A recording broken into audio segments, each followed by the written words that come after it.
ഇനി ഇപ്പോഴത്തെ 2026 സ്ഥിതി എന്താണ്?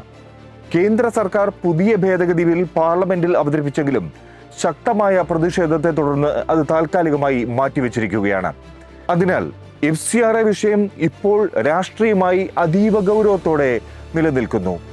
പുതിയ ഭേദഗതി നിർദ്ദേശം കൂടി വന്നതോടെ മതസംഘടനകളുടെ പ്രതികരണം എന്താണെന്ന് നോക്കാം. ക്രിസ്ത്യൻ സഭകൾ ശക്തമായ ആശങ്കയും പ്രതിഷേധവും അറിയിച്ചു കഴിഞ്ഞു. സ്കൂളുകൾ, ആശുപത്രികൾ തുടങ്ങിയ സേവന പ്രവർത്തനങ്ങളെ ബാധിക്കുമെന്ന ഭയമാണ് അവർ പ്രകടിപ്പിക്കുന്നത്. സംഘടനകളുടെ സ്വയംഭരണത്തിന് ഭീഷണിയായും കാര്യങ്ങളെ കാണുന്നു.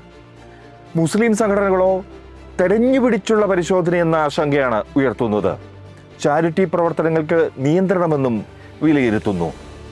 ഹിന്ദു സംഘടനകൾ പൊതുവായി വലിയ പ്രതിഷേധം പ്രകടിപ്പിക്കുന്നില്ല. എന്നാലും സംഘടനാ നടത്തിപ്പുമായി ബന്ധപ്പെട്ട പ്രശ്നങ്ങൾ ഉന്നയിക്കുന്നുണ്ട്.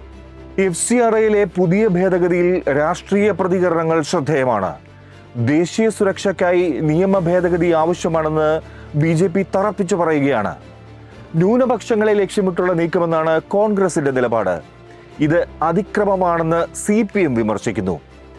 ചുരുക്കത്തിൽ FCRA ചർച്ചയിൽ ഒരു അടിസ്ഥാന സംഘർഷം വ്യക്തമാണ്.